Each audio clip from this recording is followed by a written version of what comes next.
Hello everyone, कैसे हो सभी लोग। मैं हूं आकाश भैया और आप सभी का स्वागत है रैंक प्लस पे।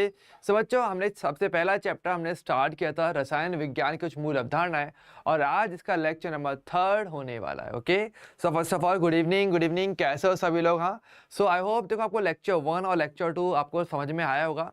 और तो एक बात ध्यान रखना, ये जो चैप्टर है अगर देखा जाए तो प्रॉपरली एक बेसिक्स वाला चैप्टर है, तो इसमें हम थोड़ा सा टाइम अच्छे से स्पेंड भी करेंगे ताकि आपको एक एक चीज़ क्लियर हो जाए, वर्ड टू वर्ड क्लियर हो। ठीक है, अगर ये बहुत ज़रूरी है, आपको शब्द जितने ज़्यादा क्लियर होंगे आप उतने अच्छे तरीके से चीज़ों को समझ पाओगे, और ये बहुत ज़्यादा ज़रूरी होता है। ठीक है, अगर इन द लास्ट हम कहाँ पर अटक सकते हैं, हम ज़्यादातर उन जगहों पर अटक सकते हैं जहाँ पर आपको शब्द का मतलब ना पता हो। अगर शब्द का मतलब नहीं पता तो उससे आगे नहीं बढ़ सकते, सिंपल सी चीज़। लेकिन अगर वर्ड का मीनिंग पता है तो आप कुछ भी चीज़ आराम से सॉल्व कर सकते, खुद से सेल्फ स्टडी भी फिर इजीली कर सकते हो। तो पता है सेल्फ स्टडी में सबसे बड़ी प्रॉब्लम क्या आती है, वो यही आती है कि आपको शब्दों का सही मतलब नहीं पता होता और आप उन शब्दों की वजह से फिर आगे बढ़ नहीं पाते। तो अगर हम हर एक शब्द को क्लियर रखेंगे तो आप आगे जाके सेल्फ स्टडी भी बहुत अच्छी तरीके से कर पाओगे। Okay, so first of all good evening.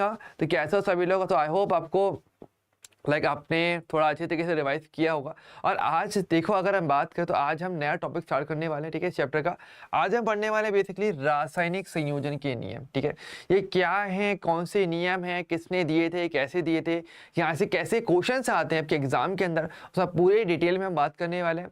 और मैं आपको बता दूँ, देखो ये जो नियम है ना, ये अपने आप बहुत ही खास है। ठीक है, बहुत खास नियम है। रीज़न कि जब केमिस्ट्री आपको पता बहुत शुरुआत की अगर बात करें, बहुत ही पुराने ज़माने पर अगर मैं पहुँच जाऊँ तो एक चीज़ बहुत ही सिंपल सी थी कि आपको पता है केमिस्ट्री बनना स्टार्ट हुई थी, है ना कहीं से तो शुरुआत की गई होगी। अब कुछ रैंडम अगर कुछ भी कोई बोले जा रहा है तो आपको पता है कि वो सही नहीं होता, हर चीज़ के लिए कुछ नियमों की ज़रूरत पड़ती है। तो ये जो नियम है ना, रासायनिक संयोजन के नियम, ये असल में वो नियम है जो केमिस्ट्री की स्टार्टिंग में दिए गए थे, जिनसे केमिस्ट्री बन के निकल के आई है कि भाई आप कुछ भी चीज़ बोल रहे हो तो उसके लिए कुछ पर्टिकुलर नियम होने चाहिए, जिससे कि आपकी कहीं भी बात को सही माना जा सके, वरना वो गलत होगी। तो ये वो नियम होते हैं रासायनिक संयोजन के नियम। तो आज हम इनके बारे में स्टडी करने वाले हैं। तो अगर ये नियम अगर आपके अच्छे से क्लियर हुए तो आई गारंटीड आपकी केमिस्ट्री के लिए भी आपका एक प्रॉपर एक आइडिया मिल जाएगा भाई केमिस्ट्री कैसे पढ़नी है, किन नियमों की आपको पालना करनी चाहिए अगर आप केमिस्ट्री पढ़ने वाले हो तो। ओके, चाहे सेल्फ स्टडी करो चाहे क्लासेस के अंदर भी आपको इन्हीं नियमों का बार बार दोहरान होता हुआ देखने को मिलने वाला होगा। ओके, तो first of all good evening. तो चलिए फटाफट से पहले मैं क्लास में आ जाओ और मुझे फटाफट से एक बार थम्स अप दिखा दो, हेलो बोल दो आगे, ताकि मुझे पता चल जाए कि सभी लोग क्लास में आ चुके हैं और आज का जो टॉपिक है उसको पढ़ने के लिए हम रेडी हो चुके हैं। ठीक है, और इससे पहले लेकिन अब थोड़ा सा टाइम आपके पास रहेगा आराम से, आपके पास पुराने लेक्चर्स में कोई भी अगर आपका डाउट है तो वो आप मुझे अभी कमेंट करके बता सकते हो। पहले हम आपके डाउट्स क्लियर करेंगे और उसके बाद फिर जो है हम आगे बढ़ने वाले हैं। ठीक है, या डीएसए में भी अगर आपको कोई डाउट है तो वो भी आप मुझे कमेंट करके बता सकते हो, उसको हम पहले सॉल्व करेंगे और तब हम आगे बढ़ेंगे। ओके, चलिए। सो हेलो आरोही, हेलो कैसे हो। हाँ चलो बहुत बढ़िया। ओके, सो बच्चों ध्यान से देख लो भाई, आज का टॉपिक क्या रहने वाला है। आज हम पढ़ने वाले हैं रासायनिक संयोजन के नियम। बेसिकली हम उन नियमों के बारे में पढ़ने वाले हैं जो केमिस्ट्री की एकदम शुरुआत में दिए गए थे। और बात है, हर चीज़ की कोई ना कोई शुरुआत होती है। तो मैं बहुत पुराने टाइम पे जाऊँ तो केमिस्ट्री जब बन रही थी तो उसके टाइम पे भी क्या कुछ नियमों को लाया गया था ताकि आप गलत स्टडी ना करो। ओके, और आप जो भी बोल रहे हैं साइंटिस्ट भी, क्योंकि हर कोई साइंटिस्ट अपनी अपनी खोज कर रहा है, कोई नियम लेकर आया है, कोई कुछ बातें बता रहा है, कोई कुछ बातें बता रहा है। तो भाई इन सब में कोई सही होंगी कुछ गलत होंगी, तो उनमें ये चीज़ पता करने के लिए कौन सी सही है कौन सी गलत है उसके लिए नियम बनाए गए थे जिनको आप रासायनिक संयोजन के नियम कहते हो। ठीक है, तो बेसिक आइडिया हमारा ये रहता है। ठीक है, लेकिन क्लास स्टार्ट करने से पहले अगेन अगर आपको किसी का कोई डाउट है तो आप मुझे कमेंट करके बता दो। एंड जो अब तक लेक्चर्स हो चुके, 2 लेक्चर्स अभी आपके कंप्लीट हो चुके हैं, तो उनमें भी अगर आपको डाउट है तो वो भी आप मुझे कमेंट करके बता सकते हो। अगर नहीं है तो फटाफट से मुझे थम्स अप दिखा दो ताकि हम फिर आगे बढ़ सकें, आज के लेक्चर को स्टार्ट कर सकें। ओके, चलिए तो फटाफट से बता दो भाई, कोई डाउट है तो बता दीजिए, अदरवाइज थम्स अप दिखा दो ताकि हम आज के लेक्चर को स्टार्ट कर सकें। और ये बहुत ज़रूरी रहता है। देखो सिंपल सी बात है, जितना कम्युनिकेशन करोगे, जितना चीज़ें पूछोगे, एक वो ना कि कम्युनिकेशन में गैप नहीं रखना अपने को बातचीत में गैप नहीं रखना है। ठीक है, जितना बोलोगे जितना बता सकते हो उतना बताओगे ताकि मेरे पास तक चीज़ें पूरी आएँ और मैं आपको ज़्यादा से ज़्यादा चीज़ें अच्छे तरीके से समझा सकूँ और आपको हर एक चीज़ क्लियर रहे। ओके, आगे स्टार्ट करें फटाफट से, जल्दी से मुझे बस थम्स अप दिखा दो, फिर हम स्टार्ट करते हैं। और अगर किसी वर्ड में किसी भी चीज़ में कोई डाउट है तो आप कमेंट कर सकते हो। ठीक है, ओके चलिए, हाँ बहुत अच्छा। तो देखो अगर हम बात करेंगे रासायनिक संयोजन के नियमों की, तो देखो असल में देखा जाए तो हमारे पास टोटल 5 नियम है, ठीक है। हमें 5 नियम पढ़ने पड़ते हैं, ठीक है। पांचों नियमों के नाम यहाँ पे लिखे हुए हैं। अच्छा, इन नियमों के अंदर क्या खास बातें पढ़ते टाइम जो मैं पढ़ाऊंगा उसमें ध्यान रखना। हर एक नियम में आपको जो चीज़ ध्यान रखनी है, नंबर 1 चीज़, नियम का नाम क्या है, पहले तो यही पता होना चाहिए, ठीक है। अगर आप पांचों नियमों की बात करेंगे, पांचों नियमों में एक तो आपको नियम पता होना चाहिए कि नियम क्या है, ठीक है। नियम में ये पता होना चाहिए कि वो कौन से वैज्ञानिक ने दिया है, ठीक है। तो हर एक नियम के साथ हम वैज्ञानिक का नाम भी ध्यान रखेंगे, क्योंकि एग्जाम के अंदर ये क्वेश्चन आपके जेई के अंदर पूछा जा सकता है कि कौन सा नियम किस साइंटिस्ट ने दिया था, ये पूछा जा सकता है, ठीक है। इसलिए ये हमें थोड़ा ध्यान रखना पड़ेगा कि वैज्ञानिक का नाम क्या है, ठीक है। इसके अलावा नियम के अंदर मेन बात है क्या है वो तो हमें समझना ही है। इसके साथ एक चीज़ और होती है जो आपको सीखनी चाहिए, वो है कि जो भी नियम है उसका अनुप्रयोग क्या होगा, किसका प्रयोग कहाँ पर किया जाता है, कौन सी स्थिति में किस नियम की पालना करनी होती है, ऐसे करके क्वेश्चन आपके एग्जाम में आ जाता है, आया हुआ है, ठीक है। इसके साथ ही अगर कोई अपवाद है, इसके साथ क्या है, अगर आपके पास नियम से जुड़ा हुआ कोई भी अगर अपवाद है तो वो भी आपको पता होना चाहिए, ठीक है। तो पूरी डिटेल में हम हर एक नियम को पढ़ेंगे, ठीक है। एक एक चीज़ को, नियम को समझेंगे, वैज्ञानिक के नाम से लेकर के उस नियम का अपवाद क्या हो सकता है, कहाँ पर ये नियम आज के टाइम पे फेल हो जाता है, वो भी हमें देखना पड़ेगा, ठीक है। क्लियर है? तो चलो स्टार्ट करते हैं सबसे पहले नियम से, जो है हमारा द्रव्यमान संरक्षण का नियम, ठीक है। देखो वैसे यहाँ पे थ्योरी लिखी हुई है, थ्योरी भी टू द पॉइंट आपको देखनी चाहिए, लेकिन उससे पहले हम थोड़ा नियम समझेंगे और क्या क्या बात है वो समझेंगे, ठीक है। देखो सबसे पहली बात तो द्रव्यमान संरक्षण का नियम किस साइंटिस्ट ने दिया था, तो साइंटिस्ट आप देख सकते हो एंटोइन लावोशिए थे बेसिकली, जिन्होंने इस नियम को दिया था। इस नियम को बारे में देखो, अच्छा एक बात ध्यान रखना, वैसे एंटोनी लावोशिए की अगर बात करेंगे ना, जिन्होंने द्रव्यमान संरक्षण का नियम दिया था, ये असल में इनको रसायन विज्ञान का जनक भी कहा जाता है, ठीक है। फादर ऑफ केमिस्ट्री एंटोनी लावोशिए को ही कहा जाता है, इनको क्या बोलते हैं,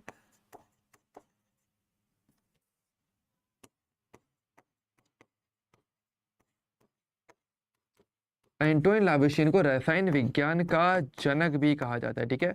फादर ऑफ केमिस्ट्री की उपाधि भी इन्हीं को दी गई है। और आपको धीरे धीरे करके पता भी चलेगा कि यह बात तो सही है, क्योंकि यही बंदा सबसे पहले निकल के आ रहा है, सबसे पहले नियम आके दे रहा है। तो कहीं ना कहीं भी रसायन विज्ञान की शुरुआत करने वाला आदमी, जो शख्स है, वो आपका एंटोनी लावोशिए है, ठीक है, जिन्होंने द्रव्यमान संरक्षण का नियम दिया था। अच्छा, इसने नियम क्या दिया था, पहले वो नियम पढ़ लेते हैं, थोड़ा सा एक रफ आइडिया ले लेते हैं और फिर इसको थोड़ा सा अच्छे से डिटेलिंग करते हैं इसकी, बहुत मजा आएगा आपको इसके अंदर। देखो जैसे मैंने बोला था कि लावोशिए ने इन्होंने इस नियम का प्रतिपादन किया था। इस नियम के अनुसार रासायनिक अभिक्रिया के द्वारा पदार्थ को ना तो बनाया जा सकता है, ना ही नष्ट किया जा सकता है, जबकि इसे एक रूप से दूसरे रूप में परिवर्तित किया जा सकता है। थ्योरी हमारी ये बोलती है, ठीक है। देखो यहाँ पर इसने क्या बोला था, इसने ये बोला था, जैसे कि हमने बताया था, आपको याद होगा, जब हम कहते हैं पदार्थ, ठीक है, तो आपको पता है पदार्थ के अंदर क्या चीजें होती हैं, पदार्थ के अंदर बेसिकली दो चीजें होती हैं, या एक तो उसके अंदर होता है द्रव्यमान और एक उसके पास होता है आयतन। अब देखो आयतन की बात करेंगे तो आयतन तो बदलता रहता है, आयतन का तो कुछ नहीं है, लेकिन द्रव्यमान फिक्स रहता है। इसने ये बोला था कि अगर आप कोई भी रासायनिक अभिक्रिया अगर करते हो ना, तो उसमें जो द्रव्यमान रहेगा वो हमेशा संरक्षित रहेगा। कैसे, देखो बेसिकली इसने क्या किया था, इसने बेसिकली ये कहा था कि रासायनिक अभिक्रिया में द्रव्यमान संरक्षित रहता है। इसका स्टेटमेंट में यहाँ पे सरल भाषा में लिख देता हूँ। इसने ये कहा था कि रासायनिक अभिक्रिया में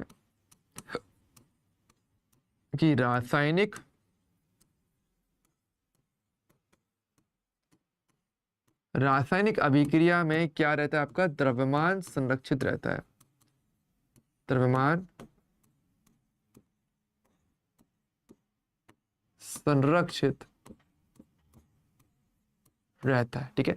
मतलब द्रव्यमान फिक्स रहता है, मास कंजर्व रहता है। कैसे, मतलब देखो, जैसे कि देखो एक सिंपल अभिक्रिया की बात करते हो और आप मुझे कमेंट करके बताएंगे कि भाई अभिक्रिया जो मैं दे रहा हूं वो सही लिखी हुई है या गलत लिखी हुई है, आपको सिर्फ इतना सा बताना है, ठीक है। जैसे कि मानो मैंने एक रिएक्शन लिखी कि कार्बन प्लस O2 आपका CO बन रहा है, ठीक है। आपको एक रिएक्शन मैंने यहाँ पे दी हुई है, आपको उससे मुझे कमेंट करके बताना है कि ये जो रिएक्शन मैंने लिखी हुई है ये सही है तो यस कमेंट करना, और गलत है तो नो कमेंट करिएगा। चलिए फटाफट से, आपका टाइम स्टार्ट होता है, ज़्यादा टाइम हम नहीं लेंगे, जल्दी से आओ, देखो कमेंट लगातार करते रहना। ओके ओके, सभी बच्चों का ध्यान रखो भाई, थोड़ा सा ये इंपॉर्टेंट है, ठीक है। ये नहीं कि हाँ बस हेलो गुड इवनिंग हो गया, नहीं नहीं नहीं, काम तब स्टार्ट होता है, पढ़ना तब स्टार्ट हुआ है। चलिए जल्दी से बताइए, जैसे मैंने यहाँ पे एक रिएक्शन लिखी हुई है, आपको देख करके बताना है क्या ये रिएक्शन सही लिखी हुई है या इस रिएक्शन में कुछ गड़बड़ आपको दिख रही है, कुछ भी यस या नो में बताना पड़ेगा। ठीक है, जल्दी से चलो फटाफट से कमेंट करके बताइए, मैं वेट कर रहा हूँ आपके कमेंट्स का ही, क्योंकि अगर आप कमेंट नहीं कर रहे मतलब कि आप कहीं ना कहीं लाइक करने वाले हो। ठीक है, ध्यान रखना भाई, अगर केमिस्ट्री की शुरुआत में ही अगर आपने जवाब देना नहीं सीखा तो बाद में भी जवाब दे भी नहीं पाओगे, चाहोगे तो भी नहीं दे पाओगे, क्योंकि ये बेसिक्स है।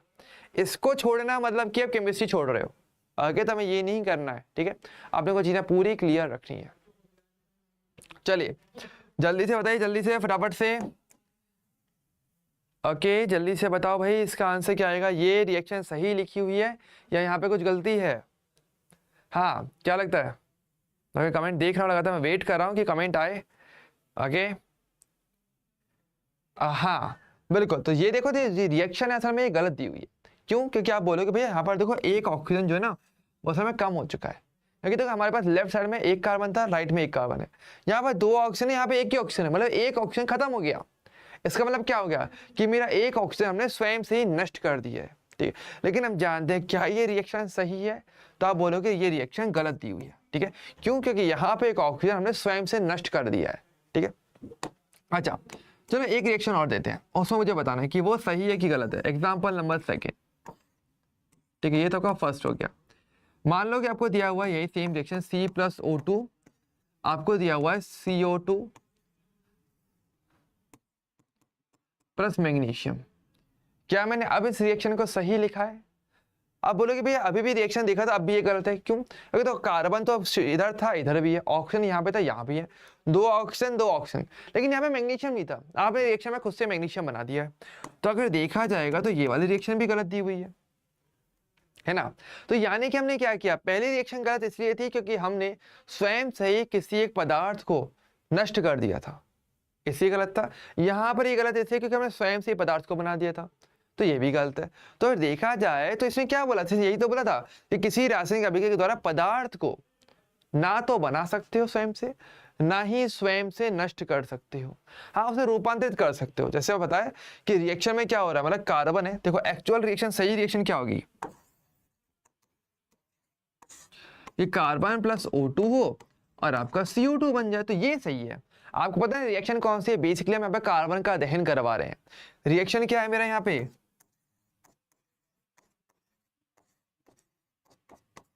कार्बन का दहन। तो यहाँ पर हमने क्या किया, हमने यही किया, हमने कार्बन लिया, कोयला लिया, कार्बन बेसिकली कोयला होता है, उसको आप क्या करो, उसको आप उसको हवा में जला दो। हवा में क्या होगा, O2 होगी। O2 गैस क्या होता है, वो जलाने में काम करती है गैस। तो कोयले को हम जला रहे हैं बेसिकली, तो जिससे क्या मिलेगा आपको, धुआं मिलेगा। तो पहले कोयला किस में बदल गया, धुएं में बदल गया, तो पदार्थ का रूप बदला है, तो वो कर सकते हो, लेकिन आप स्वयं से पदार्थ बना नहीं सकते, स्वयं से नष्ट नहीं कर सकते। ठीक है, तो ये वाली बात इन्होंने कहा था। ठीक है, तो ये इसके कुछ एग्जांपल्स है। ये वाले रिएक्शन सही क्यों है?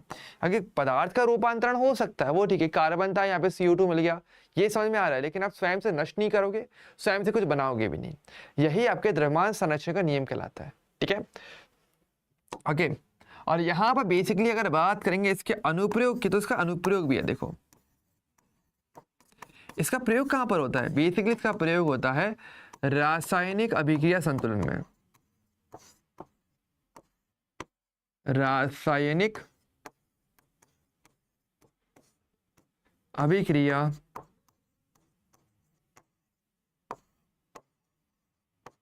संतुलन में, कि रासायनिक अभिक्रिया को संतुलित करने के लिए बेसिकली इस नियम का प्रयोग किया गया। अगर देखो ध्यान से, यहाँ पर अगर देखा जाएगा तो दोनों रिएक्शन गलत क्यों है? क्योंकि ये संतुलित नहीं है सही तरीके से। क्योंकि अगर ये संतुलित होती तो हम कहते हैं कि रिएक्शन सही है, जैसे नीचे वाली देखो संतुलित है तो ये सही रिएक्शन है, ऊपर वाली में गड़बड़ियां है, तो अभिक्रिया संतुलित होनी चाहिए। आप हवा में कोई भी रिएक्शन ऐसे ही नहीं लिख सकते। तो जब आई ना कि जैसे मान लो आपको कोई भी रिएक्शन दी जा रही है, अब बहुत सारे साइंटिस्ट आ रहे हैं, सेम प्रयोग हो रहा है, लेकिन अलग अलग रिएक्शन ला करके दे रहे हैं, तो भाई ऐसा थोड़ी हो जाएगा, तो फिर ये नियम बनाया गया। तो इस नियम के तहत ये बोला गया कि आप जब भी कोई रिएक्शन लिखने वाले हो, वो सही तभी मानी जाती है जब वो संतुलित हो। अगर वो रिएक्शन संतुलित नहीं है तो वो रिएक्शन आपने जो लिखी है वो गलत मानी जाएगी। तो इसलिए इस नियम का प्रयोग चलता है। ओके, तो द्रव्यमान संरक्षण इसी आधार पर दिया गया था। ओके, कि आप संतुलित रासायनिक अभिक्रिया को लिखिए, ये जरूरी है। ठीक है। और ये बहुत शुरुआती की बात है, शुरुआत की बात है। अगर केमिस्ट्री अगर हम शुरुआत कर रहे हैं तो ये बहुत ज़रूरी है कि आप सही रिएक्शंस को लिखो, अभिक्रियाओं को संतुलित करके लिखो, क्योंकि संतुलित करके नहीं लिखे जाएंगी तो वो रिएक्शंस गलत बनी जाती हैं। तो इसलिए ये नियम तब आया था, तो ये बहुत पहले दिया गया था और आज तक इसकी पालना की जाती है। ओके और यहीं से कहने की केमिस्ट्री को सुधारा भी गया था अगर देखा जाए, क्योंकि कोई साइंटिस्ट किसी भी प्रोसेस के लिए, किसी भी प्रक्रम के लिए कोई भी रिएक्शन लिख रहा होगा तो वो गलत होगा ना, तो इसलिए इसको सही किया गया। ठीक है। अच्छा अब बात करें, देखो इसका अपवाद भी है। देखो इसमें क्या है, हमारे पास अपवाद भी आता है। अपवाद क्या आता है हमारे लिए?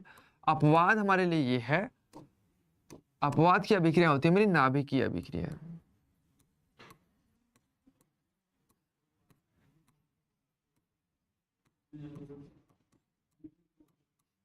मतलब कि न्यूक्लियर रिएक्शंस, हमारे पास जो न्यूक्लियर रिएक्शंस होती है ना, वो असल में इस नियम की पालना नहीं करते हैं। ठीक है, वहां पर ये फेल हो जाता है। क्यों फेल हो जाता है? देखो ध्यान से, जैसे कि देखो यहाँ पर आप आगे जाके भी एक एक्सपेरिमेंट सीखोगे, जैसे कि अगर आपने छोटी क्लास में पढ़ा हो कि रदरफोर्ड का एक मॉडल दिया गया था, जहां पर हम क्या कर रहे थे, चैडविक ने जब न्यूट्रॉन की खोज की थी उस टाइम पे एक रिएक्शन आती थी। क्या रिएक्शन आती थी मैं बता देता हूँ, कि हमारे पास क्या था कि आपके पास बेरिलियम था,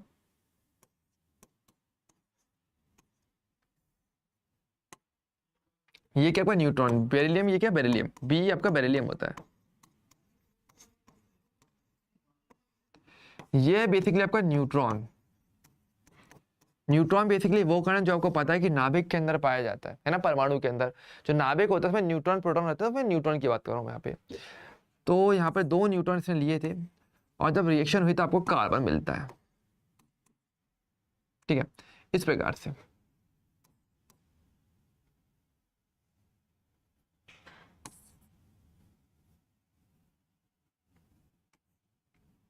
इस प्रकार से। ठीक है, तो हमारे पास क्या हुआ, आपको ये घटना देखने को मिलती है। मतलब होता है क्या है कि रिएक्शन ये होती है कि जब बेरिलियम के साथ न्यूट्रॉन की जब रिएक्शन करवाई जाती है तो आपको क्या मिलता है, आपको कार्बन मिलता है।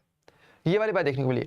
अब रिएक्शन अगर देखा है तो ये हो रही है रिएक्शन, लेकिन देखो द्रव्यमान संरक्षण से अब आप इसकी पालना नहीं करवा सकते, क्योंकि देखो बेरिलियम की बात करें तो यहाँ पे देखो अभिकारक के तौर पे आपको बेरिलियम दिया गया था, लेकिन उत्पाद में क्या बन रहा है, आपका कार्बन बन रहा है। तो यहाँ पर आप बोलेंगे रिएक्शन तो बैलेंस नहीं है, तो रिएक्शन तो गलत होनी चाहिए, लेकिन एक्चुअल में ये रिएक्शन देखने को मिलती है। तो जो नाभिकीय अभिक्रिया होती है जिसमें नाभिक के कणों का उपयोग करते तरीके से, इलेक्ट्रॉन का, प्रोटॉन का, न्यूट्रॉन का, जहां पर अभिक्रिया हो रही होती है वहां पर अक्सर ये जो नियम है आपका फेल हो जाता है। ठीक है, तो ये आपका पार्ट यहाँ पर आता है। ठीक है, क्लियर? तो ये इसका अपवाद बन जाता है, तो नाभिक की अभिक्रियाओं में ये फेल होगा। ठीक है, वैसे अभिक्रिया आपको कहाँ देखने को मिल जाती है, जैसे कि अगर हम बात करेंगे आपके परमाणु बॉम्ब में, जब एटॉमिक बॉम्ब होता है, आपका जो परमाणु बम में अगर बात करेंगे तो आपको नाभिक की अभिक्रिया देखने को मिल जाती है। ठीक है, इसके अलावा आप इसको और कहाँ देख सकते हो, चलो एक एग्जांपल और भी देता हूँ जहां पर आपको देखने को मिल जाता है। जैसे अगर हम बात करेंगे सूर्य के अंदर, सूर्य कि हमारे पास जो सूर्य है, जो सूरज जो लगातार आज तक चमक रहा है, वो क्यों चमक पा रहा है, क्योंकि वहां पे लगातार नाभिकीय अभिक्रियाएं होती हैं। वहां पे जो परमाणु है वो लगातार एक दूसरे से रिएक्शन करते रहते हैं, टूटते रहते हैं, बनते रहते हैं, जिस कारण से बहुत ज्यादा ऊर्जा मिलती है, और वही एक ऊर्जा जो आज तक हमारे पास आती रहती है। ठीक है, तो वहां पर नाभिकीय अभिक्रियाएं होती है और वहां पर द्रव्यमान संरक्षण के नियम की पालना नहीं हो पाती है। ओके, क्लियर है? क्लियर सभी को? ओके अच्छा देखो, वैसे आपको बता दूं द्रव्यमान संरक्षण के जैसा नियम है ना, और भी साइंटिस्ट के द्वारा दिया गया था। आपको पता है कहाँ पे? आपको याद होगा एक नियम मैंने आपको पढ़ाया था, परमाणु संरक्षण का नियम, जो कि डाल्टन के द्वारा दिया गया था। वो भी सेम इसके जैसे ही अगर ध्यान से देखा जाए तो। चलो चलो संरक्षण के नियम की पालना बात करते हैं। तो एक संरक्षण का नियम दिया गया था द्रव्यमान संरक्षण का नियम, है ना। दूसरा संरक्षण का नियम जो आपने पढ़ा है वो है आपका परमाणु संरक्षण का नियम।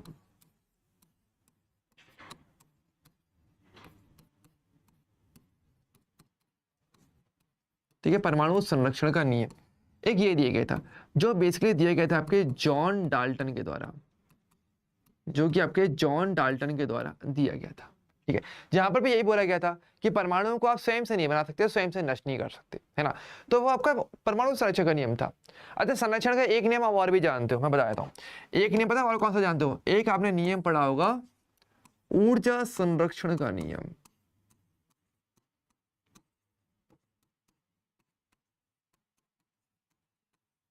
ठीक है, जो कि दिया गया था आपके आइंस्टीन के द्वारा।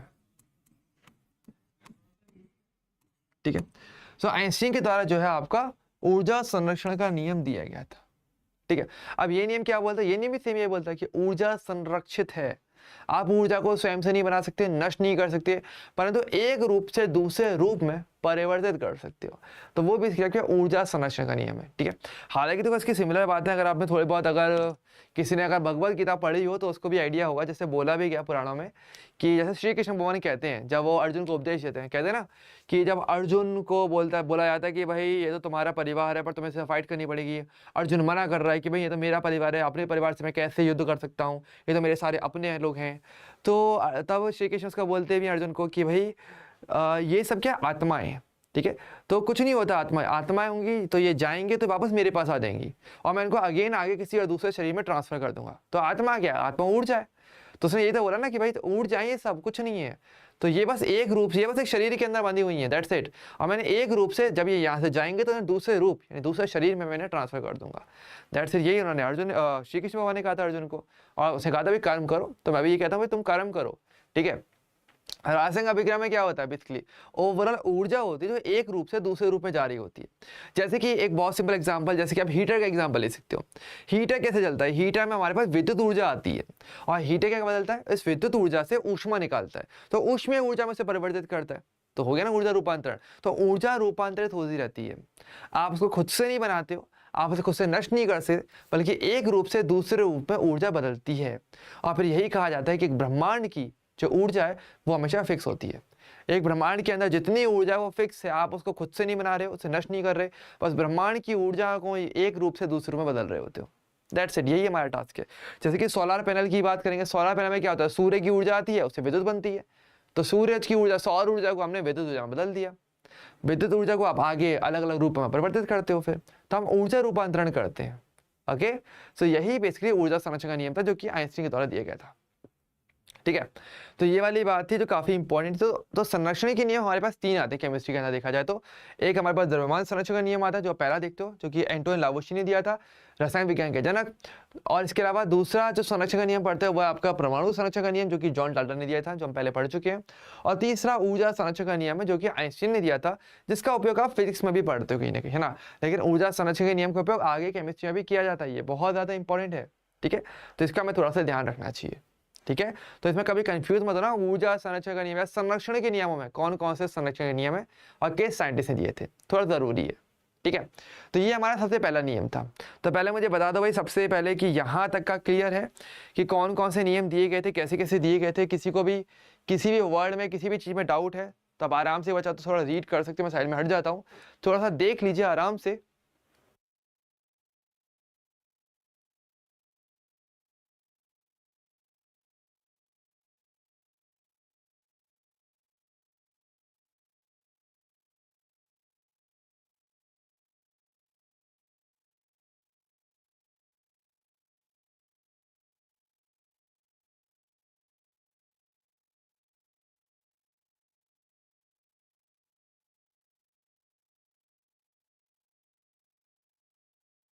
ओके चले, बहुत अच्छी बात है, नाइस, ठीक है।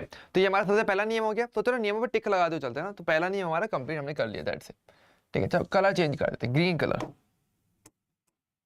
तो ये हमारा हो गया। दूसरा नियम कौन सा, दूसरा नियम मेरा स्थिर अनुपात का नियम। अब देखो ये नियम बहुत अच्छा है और इसका बहुत अच्छा उपयोग भी एक्चुअल में देखा तो बहुत शानदार नियम है। अब हम बात करने वाले हमारा सेकंड नियम जो है मेरा स्थिर अनुपात का नियम। किस साइंटिस्ट ने दिया था, साइंटिस्ट का नाम जरूरी है, ये दिया था जोसेफ प्राउस नाम के साइंटिस्ट ने ये जो नियम है ये दिया था। इस नियम इन्होंने बोला गया था, पहले थोड़ा सा थ्योरी पढ़ लेते हैं फिर इसका अच्छे से पूरा डिटेल एक्सप्लेनेशन करेंगे, ठीक है। तो इन्होंने क्या बोला था, इन्होंने कहा था जोसेफ लुई प्राउस ने नियम दिया। इन्होंने बोला कि किसी रासायनिक यौगिक में उसके अवयवी तत्वों का परस्पर भारात्मक अनुपात सदैव स्थिर रहता है, फिर चाहे वह किसी भी विधि से बनाया गया हो। इन्होंने ये कहा था, ठीक है। देखो ये थोड़ा सा सुनने में मुश्किल लग रहा होगा, इसको थोड़ा इजी करके बताता हूँ। देखो इन्होंने ये कहा कि देखो जैसे कि हम जानते हैं कि प्रकृति में हमारे पास बहुत सारे यौगिक हमें प्राप्त होते हैं ना। जैसे कि चलो हम बात करते हैं जल की। मान लीजिए हम यौगिक जल की बात करते हैं, जल मिल रही यौगिक है। अब मान लो इस जल को मैं किसी भी स्रोत के द्वारा प्राप्त करूं, इस स्रोत को चलो मान लो मैं बारिश का पानी से इकट्ठी करूं। मान लो कि बारिश हुई और बारिश में मैंने जल को इकट्ठा कर लिया। मान लो एक तरफ मैंने क्या किया, मैं गया एक महासागर में गया और वहां से क्या करके जल उठा करके ले आया, ठीक है। एक तो मैंने क्या किया, चलो मैं लैब के अंदर बना के देखता हूँ, लैब के अंदर भी तो जल बना सकते हैं हम। हमने बनाया, पर आपको देखने को मिलेगा तीनों के अंदर जो जल का जो फॉर्मूला आएगा वो क्या निकल के आएगा, तीनों में कॉमन चीज क्या आएगी, तीनों ये बोलेंगे भाई जल का जो अणु होता है उसका फॉर्मूला क्या होता है, वो आपका H2O रहता है। बारिश के पानी का भी, महासागर का भी और लैब का भी, या मैं से किसी और विधि से प्राप्त कर लूं, किसी भी तरीके से इस यौगिक का सूत्र अगर देखा जाएगा तो वो हमेशा H2O रहता है। इसका मतलब ये है, तो उन्होंने यही कहा था। अब देखो H2O की अगर बात करेंगे तो कैसे कंफर्म कर सकते हैं, इसके बाहर से इसे कंफर्म किया कैसे, देखो अगर हम हाइड्रोजन की बात करेंगे तो हाइड्रोजन के दो हाइड्रोजन है, एक हाइड्रोजन का बाहर 1 होता है, दो हाइड्रोजन का जगह 2। तो अगर मैं इनके बाहर का अगर अनुपात लूं, अगर मैं क्या लूं इनका बाहर अनुपात, तो वो क्या होगा, तो हाइड्रोजन का बाहर होता है बेसिकली 2 हो जाएगा, अनुपात ऑक्सीजन का हो जाएगा आपका 16, यानी कि इसका अनुपात क्या हो जाएगा 1:8। तो ये जो अनुपात है ना ये क्या रहता है, ये आपका फिक्स रह जाता है। इसका मतलब ये है, तो आप कंफर्म हो जाते हो। तो इन्होंने ये कहा था सरल भाषा में से ऐसे कह सकता हूँ कि आप किसी यौगिक को किसी भी विधि के द्वारा प्राप्त करो, किसी भी स्रोत से प्राप्त करो, आपको उस यौगिक का फॉर्मूला हमेशा फिक्स रहेगा। जिसको कंफर्म आप कैसे कर सकते हो, उस यौगिक का जो भी आपको अणु प्राप्त हुआ है उनके तत्वों के बाहर का अनुपात ले लो, वो हमेशा फिक्स रहता है, मतलब ऑटोमेटिक यौगिक फिक्स हो जाता है। इसका मतलब ये हो जाता है, ठीक है। तो बाहर का अनुपात कंफर्मेशन देता है यहाँ पे। तो इन्होंने जो कहा था ना कि इस नियम के अनुसार किसी रासायनिक यौगिक में उपस्थित उसके अवयवी तत्वों का जो परस्पर भारात्मक अनुपात है वो सदैव स्थिर रहता है। मतलब भार का अनुपात स्थिर होने का मतलब क्या है कि यौगिक फिक्स हो जाएगा, हमारे पास यौगिक का जो फॉर्मूला वो फिक्स हो जाता है, चाहे वह किसी भी विधि से प्राप्त किया जाए। सरल भाषा में हम ऐसे कह सकते हैं कि, तो इसका मेन अनुप्रयोग क्या, इसको क्या बोलता है इसका अनुप्रयोग, तो इसका अनुप्रयोग हमारे लिए यही बन जाता है क्या, कि किसी यौगिक का फॉर्मूला, किसी यौगिक का फॉर्मूला सदैव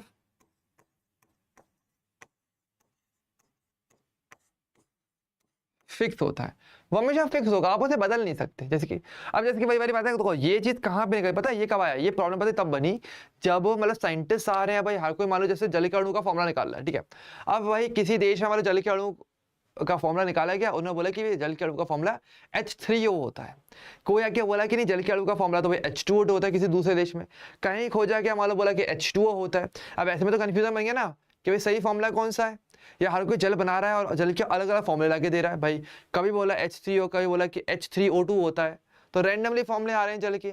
अब हम तो जानते हैं भाई आज के टाइम में हम तो समझदार हैं, हमें तो पता है भाई जल के अणु का फॉर्मूला H2O होता है, तो वो फिक्स होता है, ठीक है। तो इसलिए इस चीज को दूर करने के लिए भाई आप जो भी फॉर्मूला लेकर आ रहे हो, किसी भी यौगिक का सूत्र देने वाले हो, तो वो हमेशा फिक्स रहेगा, आप उसको रैंडमली बदल नहीं सकते, चाहे उसे किसी भी विधि से प्राप्त करो, क्योंकि उनके तत्वों का जो बाहर का अनुपात है वो फिक्स रहता है, तो इसलिए फॉर्मूला फिक्स हो जाता है इस प्रकार से। तो यहाँ पर जोसेफ लुई प्राउस ने ये बात रखी गई थी, जिससे कि अणुओं का या जो भी यौगिक है उनके फॉर्मूले को फिक्स किया जाने लगा। आप रैंडमली फॉर्मूला नहीं बनाते आज के टाइम पे, हर अणु का फॉर्मूला फिक्स होता है।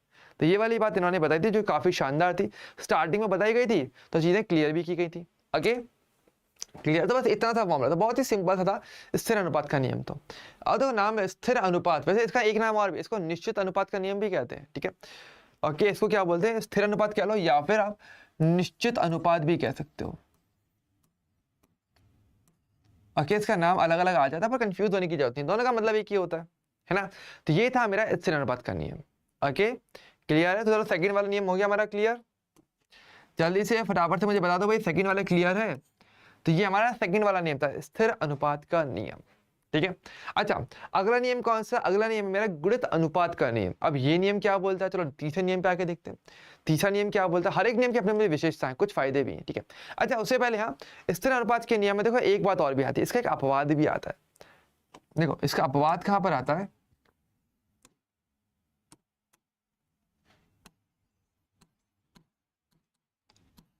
इसका अपवाद आपका आता है कहां पे, वो आता है समस्थानिकों की स्थिति में।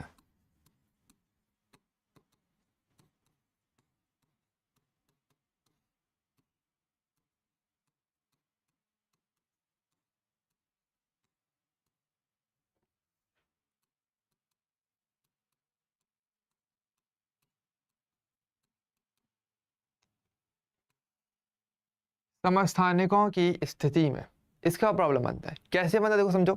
जैसे कि देखो हाइड्रोजन की बात करेंगे, हम जानते हैं इसके 3 समस्थानिक होते हैं। एक तो 1H1 होता है जिसको नॉर्मल हाइड्रोजन कहते हो,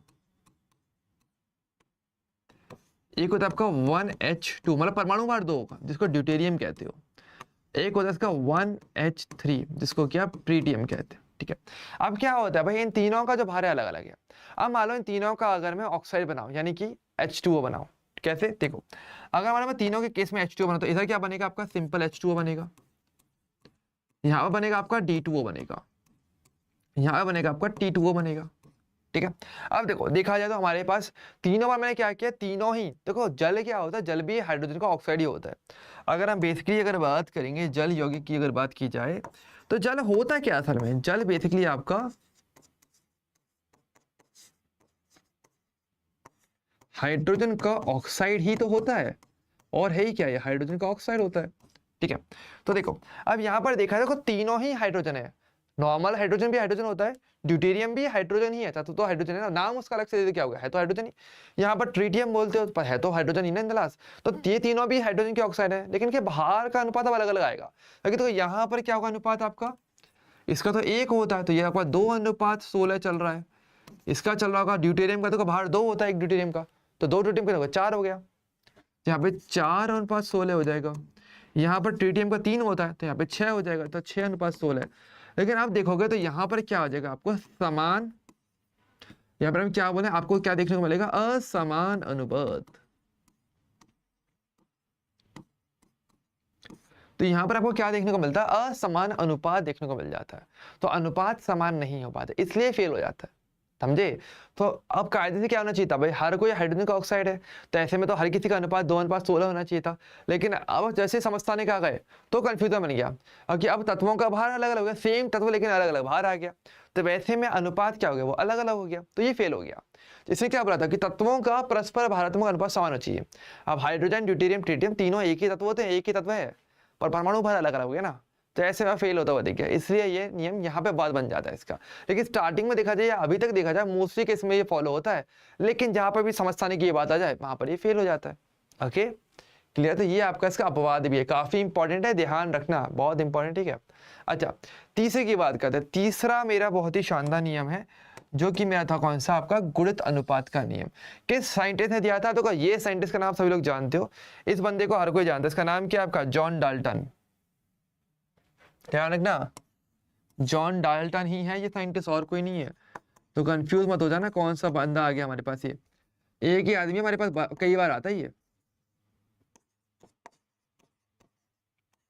जॉन डाल्टन की अगर बात करें तो इन्होंने बेसिकली ये नियम दिया था। ठीक है, अच्छा वैसे देखो जॉन डाल्टन का देखो बार बार आ रहा है ना, अगर देखा जाए तो देखो इन्होंने क्या क्या दिया था अब तक। इन्होंने देखो डाल्टन का परमाणु सिद्धांत इन्होंने दे दिया, नंबर 1 चीज। इसके अलावा परमाणु संरचना का नियम इन्होंने दे दिया, और तीसरा नियम देखो आ भी क्या, एक चैप्टर खत्म भी नहीं हुआ है, इस बंदे का नाम 3 बार आ चुका है। गुणित अनुपात का नियम भी वही सेम परमाणु वाला ही वही बंदा ही जॉन डाल्टन ने दिया था। ठीक है, इन्होंने क्या बोला था इस नियम में, बहुत ध्यान से सुनना समझना बहुत जरूरी नियम है ये। इन्होंने बोला था इस नियम के अनुसार जब 2 तत्व परस्पर संयोग करके 2 या 2 से अधिक यौगिक बनाते हैं तो एक तत्व की निश्चित मात्रा के साथ संयोग करने वाले दूसरे तत्व की भिन्न भिन्न मात्राएं परस्पर एक सरल अनुपात में होती हैं। ठीक है, अब ये थोड़ा सा देखो सुनने में मुश्किल है, इसका एग्जांपल समझेंगे तो आपको और अच्छे से क्लियर होगा। ठीक है, लेकिन देखो मुझे कमेंट करके बताते हुए चलना, किसी भी चीज़ पे डाउट है कुछ भी लगे तो बताते हुए चलना, ये नहीं कि वेट कर रहे हो, इंतजार नहीं करना अपने को। इंस्टेंट डाउट आया इंस्टेंट पूछना, मैं देख करके रिप्लाई तुरंत की तुरंत दे दूंगा, उसकी चिंता करने की जरूरत नहीं है। ठीक है, चलिए देखो अच्छा वैसे पता है इस नियम का पता मुख्य तौर पर कहाँ पर होता है एग्जैक्टली, पहले बात ध्यान रखना, इस नियम की कुछ शर्तें हैं। पहली बात आपके पास 2 तत्व होने चाहिए, 2 तत्व एग्जैक्टली 2 तत्व हो, अब वो मिलके क्या बनाए, 2 या ज्यादा यौगिक बनाते हो, तभी इस नियम की हमें जरूरत पड़ती है। कैसे, जैसे कि देखिए, जैसे कि मान लो मैं आपसे बोलता हूं आपके पास कार्बन है और ऑक्सीजन है, ये दोनों आपस में मिले तो ये क्या क्या बना सकते हैं, ये CO यौगिक बना सकते हैं, ये CO2 को बना सकते हैं, 2 इन्होंने यौगिक बना लिए। तो बात तो पूरी होगी ना कि 2 तत्व होंगे एग्जैक्टली 2 से ज्यादा नहीं 2 से कम नहीं, दो तत्व होने चाहिए, मिलेंगे और कम से कम दो यौगिक बनाए, ज्यादा भी बना सकते हैं पर कम से कम दो तो बनाए, ठीक है। तो ऐसे में इस नियम की पालना की जाएगी, ठीक है। जैसे देखो और कहाँ कर सकते हो, पहले कुछ एग्जाम्पल और देख लो। जैसे कि मान लो अगर हम बात करेंगे सल्फर और ऑक्सीजन है, ये SO2 बना सकता है, SO3 बना सकता है, तो यहाँ पर क्या होगा, सही है। यहाँ पर इस नियम की पालना की जाएगी इनका एक्सप्लेनेशन के लिए। यहाँ पे जैसे कि देखो आपको पता है नाइट्रोजन और ऑक्सीजन मिलकर बहुत प्रकार के ऑक्साइड बनाते हैं,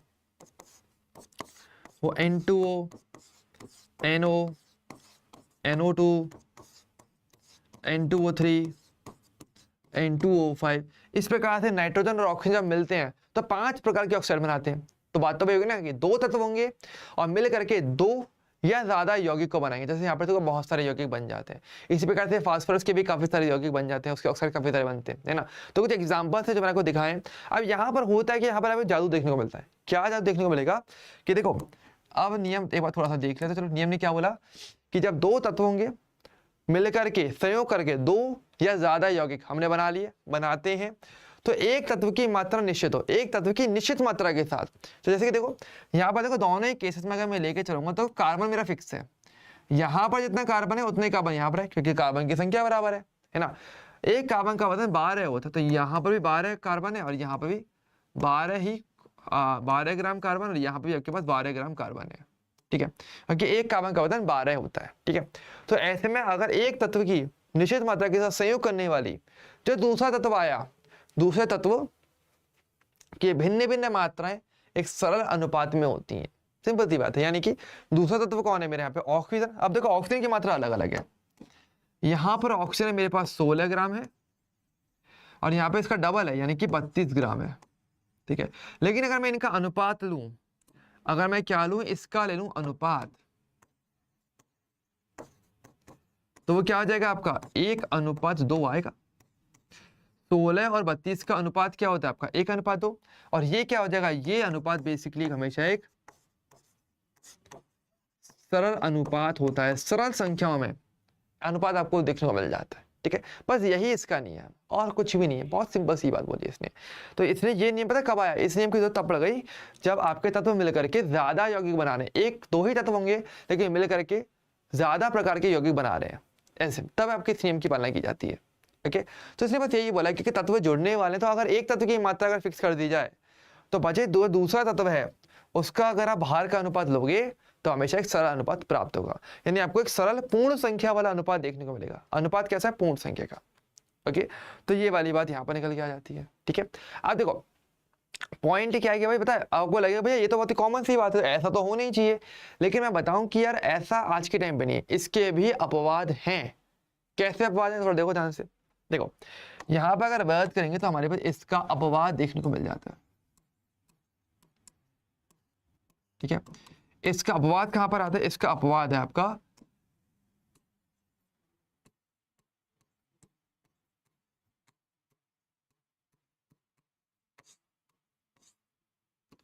अरस समीकरणमिति यौगिक, ठीक है। इसका अपवाद अरस समीकरणमिति यौगिक आपके बन जाते हैं, ठीक है। मतलब कि यहां पर इस नियम की पालना नहीं, जहां पर जो इसमें पता क्या होता है, यौगिक ऐसे होते हैं जिसके अंदर आपका जो तत्व है वो दशमलव में या भिन्न रूप में जुड़ा हुआ रहता है। जैसे कि देखो एक एग्जांपल देके चलता हूं, वहां पर देखो ये फेल हो जाएगा। कहते हैं कि देखो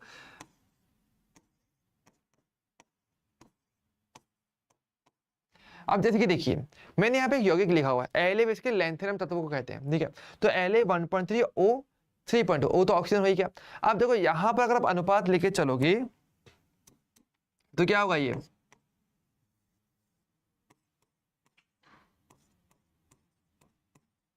ठीक है। अब देखो ये जो अनुपात है क्या ये सरल अनुपात है, नहीं, तो यहां पर क्या होगा, ये नियम फेल हो जाता है, ठीक है। तो अरस समीकरणमिति यौगिकों में आपको जो अनुपात मिलेगा वो सरल अनुपात नहीं रह पाता है, तो वहां पर ये फेल होता हुआ चला जाता है, ओके। तो बेसिकली बात यहाँ पर है, मतलब सॉरी 1.3 लेने की जरूरत है, मतलब ऑक्सीजन ऑलरेडी अगर मान लो मैं इसकी मात्रा फिक्स भी कर दूं, पर ऑक्सीजन अगर मैं बदलूंगा तो ऑब्वियसली बात है वो भी दशमलव में आएगा, तो वहां पर फेल हो जाएगा। तो वहां पर सरलता अनुपात आपको प्राप्त नहीं हो पाता, वहां पर ये फेल है, ठीक है। तो अरस समीकरणमिति यौगिक जहां पर आपके जो तत्व हैं वो दशमलव रूप में जुड़ जाते हैं, भिन्न के रूप में जुड़े हुए रहते हैं, वहां पर ये नियम फेल हो जाता है, ओके, सो ये वाला पार्ट आपका यहाँ निकल के आता है, जो आपका तीसरे नंबर का नियम है। देखो तीनों नियम में तो हमने क्या क्या देखा, हर एक चीज देखी हमने। तीनों नियम में बेसिक थ्योरी क्या थी वो हमने देख लिया, उसका मेन अनुप्रयोग कहाँ पर होता है वो हमने देख लिया। इसके अलावा साइंटिस्ट का नाम और हर एक नियम के साथ क्या अपवाद जुड़ा हुआ है वो भी हमने देख लिया। तो ये डिटेलिंग होती है, इसको बोलते हैं डिटेलिंग पढ़ना। ओके, सो बता दो भाई, देखो 3 नियम हमारे हो चुके हैं, अभी तक किसी भी नियम में कोई डाउट है? और 2 साइड वाले छोटे छोटे नियम जो कंफ्यूजन क्रिएट कर सकते हैं वो भी हमने देख लिए, परमाणु संरक्षण और ऊर्जा संरक्षण का नियम। तो तीसरा वाला नियम भी मेरा हो चुका है, ठीक है। सो बताओ भाई, अब तक 3 नियम हो चुके हैं, किसी भी नियम में कोई डाउट है तो मुझे फटाफट से आप कमेंट करके बता सकते हो। अदरवाइज फिर हम चलेंगे हमारे चौथे नियम पे, जो है मेरा कौन सा, गैलोसैक का गैसीय आयतनों का नियम। काफी अच्छा नियम है, बहुत ही सिंपल, और एक ऐसा नियम जो मैं कहूँगा केमिस्ट्री आपकी बदलेगा। लाइक लिटरली जो बोलते हैं कि केमिस्ट्री में रिएक्शंस को बैलेंस करना आना चाहिए, क्यों आना चाहिए, कैसे आना चाहिए, वो सारी बातें आप इस नियम के अंदर सीखते हो, ठीक है। तो पहले मुझे फटाफट से भाई कमेंट करके बता दीजिए, मैं थोड़ा साइड में हट जाता हूँ। किसी भी नियम में कोई डाउट हो तो अभी के भी आप पूछ सकते हो।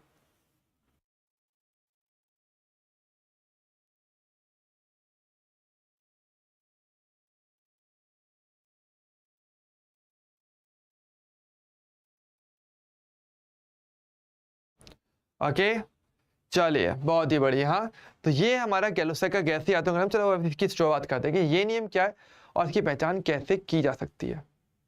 चलिए, हाँ, तो देखो पहली बात तो अगर बात करेंगे तो ये नियम दिया किसने था, तो यहाँ पे साइंटिस्ट का नाम है, तो इस बार हमें मेहनत करने की जरूरत नहीं है, ठीक है। तो गैलोसैक का गैसीय आयतनों का नियम बेसिकली गैलोसैक नाम का साइंटिस्ट है, जिनका फोटो आप देख सकते हो, उन्होंने जो है ये शख्स ने ही इस नियम को दिया था। अब देखो एक बात ध्यान रखना, वैसे इस नियम की देखो थ्योरी थोड़ी सी बड़ी सी लग रही होगी, लेकिन एक्चुअल में ये नियम बहुत ईजी बोलता है।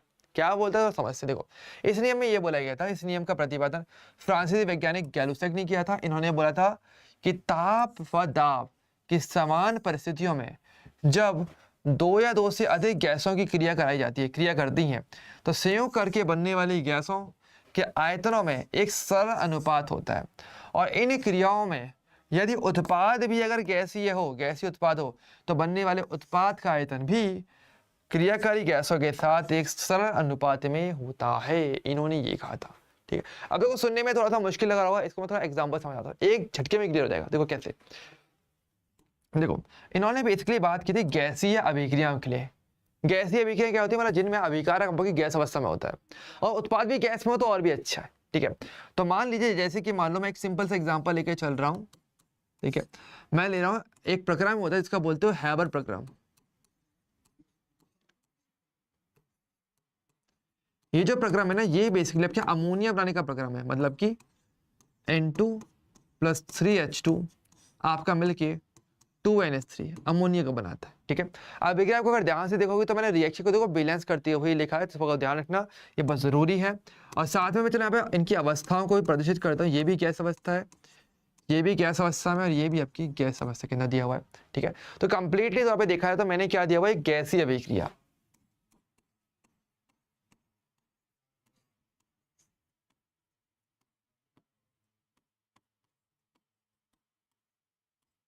ठीक है।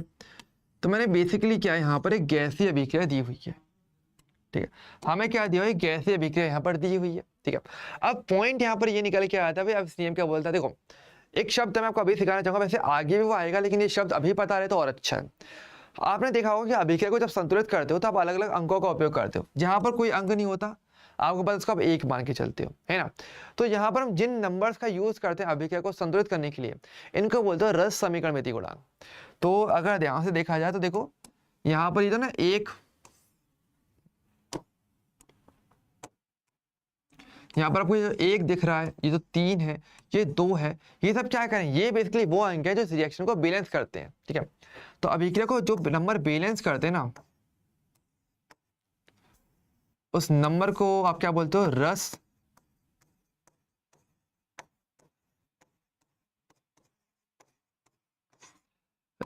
समीकरण मिति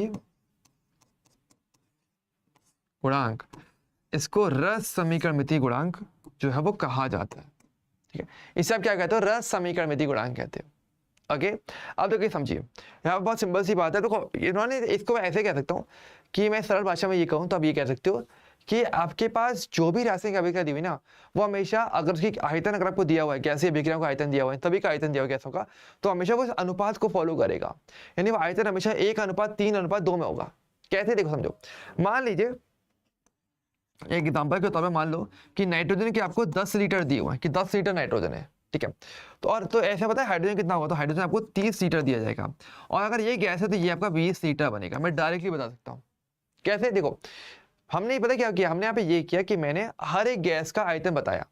कैसे, अगर मान लो मैं नाइट्रोजन को 10 लीटर नाइट्रोजन का लेकर चलता हूँ ना, तो मुझे यहाँ पे अनुपात को मैच करवाने के लिए 30 लीटर हाइड्रोजन लेके चलना पड़ेगा। अगर देखो 10 और 30 का अनुपात 1:3 है। अगर देखो इनके गुणांकों का अनुपात क्या हो जाएगा, 1:3:2। तो यहाँ पर अगर मेरे पास गैसीय अभिकारक दिए हुए हैं जिनका आयतन दिया हुआ है, तो वो आयतन इस अनुपात को फॉलो करता है। इसका मतलब ये है, तो अगर मैं नाइट्रोजन 10 लीटर लेके चलता हूँ, तो हाइड्रोजन मुझे कायदे से 20 लीटर लेके चलना चाहिए। तब अनुपात 10:30 यानी कि 1:3 आएगा। और फिर अमोनिया कितना बनेगा, ये 3:2 है, तो अगर ये 1 है तो उसका डबल अमोनिया बनना चाहिए था। तो अगर 10 है तो उसका 20 बनेगा। तो इस प्रकार से आपका आयतन अनुपात फॉलो होता है। तो उसने ये कहा था, ठीक है। अगर इसी प्रकार से मान लो, चलो मैं इसको थोड़ा चेंज करके देखूं, मान लो अगर आप ये कहते हो कि भैया एक काम करते हैं, अगर आप 10 लेके चलो, मैं कह लो कि 50 लेके चलो, मैं कहा 50 लीटर ले लो, तो फिर मेरा कितना हाइड्रोजन खर्च होगा। तो जैसे मैं बोला कि इसके साथ ही 3 गुना है, ये अनुपात यही आना चाहिए, 10, 30 और 20 का अनुपात ये आ रहा है ना। सेम इसी प्रकार से आगे का अनुपात लेकर चलो।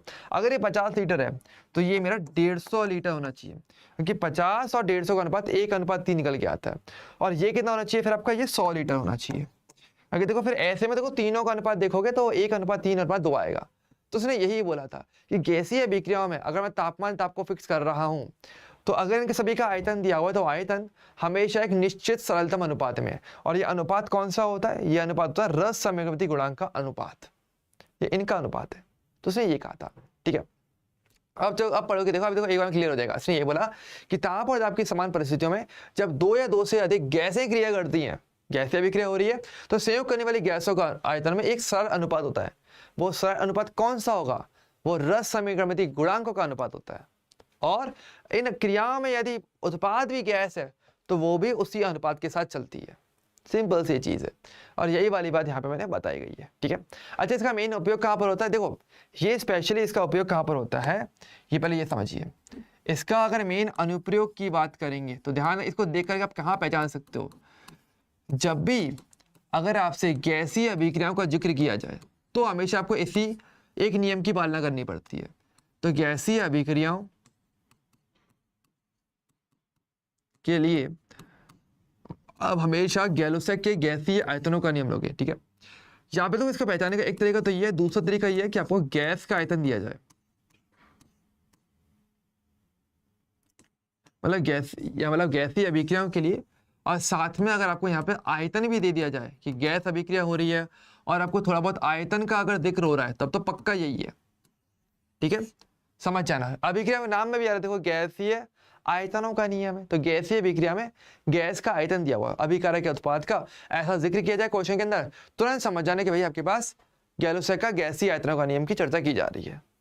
ओके, क्लियर है, ठीक है। तो ये हमारा चौथा नियम, इसका कोई ऐसा अपवाद नहीं है, ये अपने आप में बढ़िया नियम है और इसमें आज की भी इसकी पालना की जाती है, ये काफी इंपॉर्टेंट है। और इसके बारे में देखो डिटेल में हम समझेंगे, क्योंकि देखो मैंने आपको एक शब्द सिखाया रस समीकरणित गुणांक, आगे जाके इसका पूरा टॉपिक इसी चैप्टर के अंदर आता है, रस समीकरणिति तथा रस समीकरणिति गुणांक।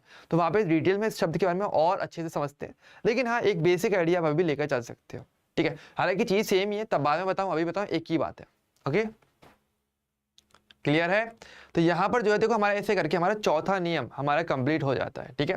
तो ये था मेरा कौन सा, गैलोसेक का गैसीय आयतनों का नियम, जो कि मेरा 1, 2, 3 और चौथा नियम मेरा हो गया। ओके, और अब बचता है हमारे पास इसका फाइनली 5वां नियम, जो कि आपको पता होना चाहिए, जो है मेरा अवोगाद्रो का नियम। और अगेन कोई पूछे ना साइंटिस्ट का नाम क्या है, तो अवोगाद्रो साइंटिस्ट का नाम ही है, ठीक है। ये बहुत ईजी है। तो अगर देखा जाए ध्यान से, तो 5 नियमों में से आपको साइंटिस्ट के नाम केवल 3 में याद रखनी है, द्रव्यमान संरक्षण, स्थिर अनुपात और गुणित अनुपात। बचे 2 में तो साइंटिस्ट के नाम पर ही नियम का नाम दिया हुआ है, तो वहां पे तो बच गए ना। तो गैलोसेक में गैलोसेक नियम साइंटिस्ट का नाम है, और अवोगाद्रो के नियम में अवोगाद्रो साइंटिस्ट का नाम ही है। आगे चलिए, अब चलो देखते हैं भाई ये नियम बोलता क्या है, चलो वो थोड़ा देखते हैं, है ना, ये भी इंपॉर्टेंट है। तो देखिए, अगर हम बात करेंगे हमारे अवोगाद्रो के नियम में, तो देखो ये हमारे एवोगाड्रो साइंटिस्ट हैं, इन्होंने क्या बोला था, बहुत ही सिंपल बात बोली। इन्होंने बोला था कि नियम किसने दिया, एवोगाड्रो ने दिया। इन्होंने बोला कि समान ताप और दाब पर समस्त गैसों के समान आयतन में अणुओं की संख्या समान होती है। इन्होंने ये बोला था। इन्होंने क्या बोला था कि अगर आप तापमान और दाब समान रख लो, तो ऐसे में अगर आप जिस भी पात्र में आप गैस को रख के भर रहे हो ना, गैस को भर रहे हो, तो अगर मैं अलग अलग पात्र भी ले लूं तो भी उसमें गैस के अणुओं की संख्या समान रहेगी। कैसे, इसका एग्जाम्पल समझते हैं, आपको और अच्छे से क्लियर होगा। देखो एक छोटा सा एग्जाम्पल लेके चलते हैं। मान लो मैंने क्या लिया, 3 पात्र लिए। एक पात्र ये ले लिया, दूसरा ये ले लिया मैंने,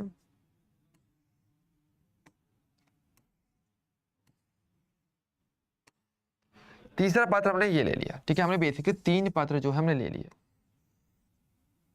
ठीक है, और दोनों हर एक के लिए हमने क्या लिया, तापमान और दाब को हमने क्या कर दिया, वो आपका सेम है।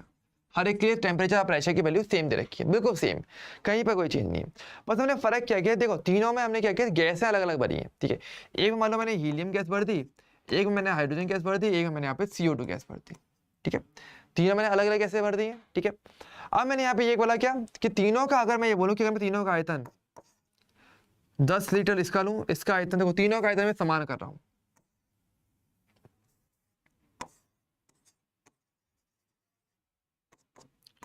तीनों ही स्थिति में लेकिन अगर मैंने आयतन समान कर दिया तो यहाँ पर जो कणों की संख्या पाई जाएगी वो बराबर होगी। नहीं, यहाँ पर भी n कण होंगे, यहाँ पर भी n होंगे, यहाँ पर भी n होंगे, बराबर बराबर कण पाए जाएंगे। इन्होंने ये कहा था, बहुत सिंपल सी बात है।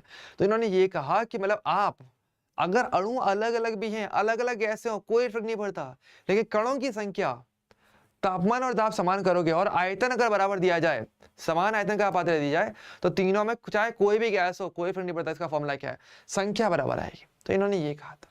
ठीक है, तो यहाँ पर इनका एक फॉर्मूला भी निकल के आया था। इन्होंने ये कहा था मतलब एक तरीके से कि अगर मैं प्रेशर को, चलो इसको मैं आगे लिख देता हूं, तो अगर प्रेशर एंड टेम्परेचर अगर आपका कांस्टेंट है, अगर वो स्थिर है, तो आपके पास जो आयतन होता है वो संख्या के समानुपाती आ जाता है। ठीक है, मतलब सिंपल सी बात है, कणों की संख्या ज्यादा होगी तो आयतन भी ज्यादा होगा। अभी तो कॉमन सेंस है, जैसे अगर आप गुब्बारे फुलाते हो तो अगर आप जितना ज्यादा फूंक दोगे और जितनी ज्यादा हवा दोगे तो उसके उतने ज्यादा कण जाएंगे, तो जितने ज्यादा कण जाएंगे उतना ज्यादा गुब्बारे का आयतन हो जाता है। सिंपल सी बात, तो इन्होंने ये कहा था। ठीक है, और यहाँ पे इन्होंने ये कहा था कि देखो भाई, आप अगर समानुपाती हटाते हो तो V = Kn कर लो, K आपका स्थिरांक है।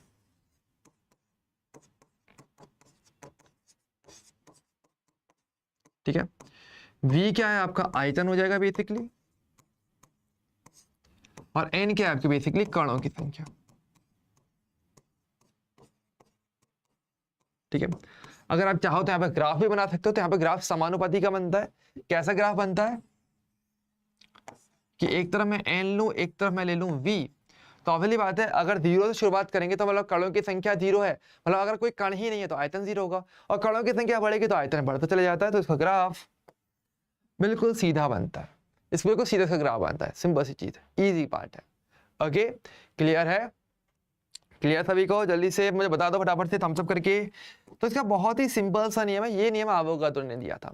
तो 5 जो नियम है ना वो इसी प्रकार से गए थे। तो ये बेसिकली बताते हैं, ये चीज़ों को काफी क्लियर करते हैं। और मैं बता दूं, ये जो नियम है ना ये बार बार रिपीट भी होंगे, सिर्फ इस चैप्टर में नहीं, ये बार बार आने वाले फिजिकल केमिस्ट्री के जो अदर चैप्टर हैं, even organic chemistry, inorganic chemistry के अंदर भी जब भी बातें करेंगे ना रिएक्शंस की, इन नियमों का उपयोग होता ही आया बार बार। इससे ये रासायनिक संयोजन के नियम है जो स्टार्टिंग में दिए गए थे, और ये आज की केमिस्ट्री को तो सुधारते हैं कि भाई जो तुम भटक रहे हो वो ना भटको। और ये नियम का अगेन कोई अपवाद नहीं है इसका। ठीक है, इसको पहचानने का तरीका क्या है? इसको पहचानने का तरीका ये है, ज्यादातर केसेस में वैसे इसके नियम से पहचाना जाता है, पर इसका जो मुख्य अनुप्रयोग पता है कहाँ पर होता है? इसका मुख्य अनुप्रयोग आपको कहाँ पता है कहाँ देखने को मिलेगा?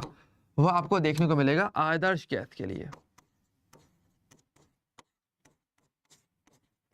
ठीक है, अब ये गैस क्या होती है ये आगे निकल के आएगी, अभी आपको ज्यादा डिटेलिंग नहीं पता होगी, लेकिन मैं बता दूं कि हमारे पास आदर्श गैस मतलब एक आइडियल गैस, कि एक होता है कि एक होता है जैसे भगवान राम है, उनका पुरुषोत्तम कहते हैं ना, कि वो आइडियल मैन है, वो पुरुषों में उत्तम है ना। तो वो एक स्टैंडर्ड बनाते हैं कि भाई ऐसा हो तो बढ़िया है। हालांकि हर कोई उनके जैसा नहीं बन पाता आज के टाइम में, नॉर्मली बात है कि हर कोई चलो पुरुषोत्तम नहीं है, लेकिन वो पुरुषोत्तम थे तो वो आइडियल पर्सन है ना। तो आदर्श गैस क्या मतलब सभी गैसों में एक आइडियल, कि भाई ऐसी गैस अगर हो तो वो आइडियल होगी, अपने आप में वो आदर्श होगी, ठीक है। तो वो कैसी होती है, कैसी गैस को हम आइडियल मानते हैं? नॉर्मल गैसेस हमारे पास हैं प्रकृति में, बहुत सारी गैसें पाई जाती हैं, पर कोई भी आइडियल नहीं होता है, ठीक है। आइडियल गैसेस के लिए कुछ कंडीशंस होती हैं, कुछ बातें होती हैं, अगर वो गैस फॉलो करती है तो वो आइडियल है। जैसे मतलब कि पुरुषोत्तम बनने के लिए भी आपको कुछ बातों का फॉलो करना जरूरी है, तो पुरुषोत्तम वरना आप नहीं हो, सेम चीज। तो ऐसे ही आइडियल गैस की बात करते हैं, आदर्श कहते हैं कि आइडियल गैस, ओके। तो जब भी आदर्श गैस की बात किसी भी क्वेश्चन में की जाए, समझ जाओ कि आप हमेशा अवोगाड्रो का नियम की पालना करने वाले हो, उस नियम से ही आप उसकी सही परिभाषा कर सकते हो, ओके। क्लियर है? ओके बच्चों, तो देखो सिंपल सी बात है, ये बेसिकली जो थे हमारे 5 नियम थे, ठीक है। तो आज के सेशन में अगर बात करेंगे तो देखो हमारा जो पार्ट है वो हमारा कंप्लीट हो जाता है, इतना ही था, ओके। तो इजी पार्ट है, चिंता मत करो, आराम से समझते हुए चलेंगे, चीज़ों को क्लियर करते हुए चलेंगे, जितना क्लियर रखेंगे उतना आपको फायदा मिलेगा। और आगे वाले लेक्चर में चिंता मत करो, मैं इसके कुछ क्वेश्चंस भी आपको करवाने वाला हूँ और आगे का टॉपिक हम देखने वाले होंगे, ठीक है। लेकिन मैं चाहूँगा आज के डीएसए में आपको इसके क्वेश्चंस मिलने वाले हैं, तो उनको आपको अच्छे तरीके से सॉल्व करके रखना है, ठीक है बच्चों। सो आज के सेशन में मेरी तरफ से इतना ही रहेगा, अब हम मिलेंगे नेक्स्ट सेशन में, तब तक के लिए bye bye and take care.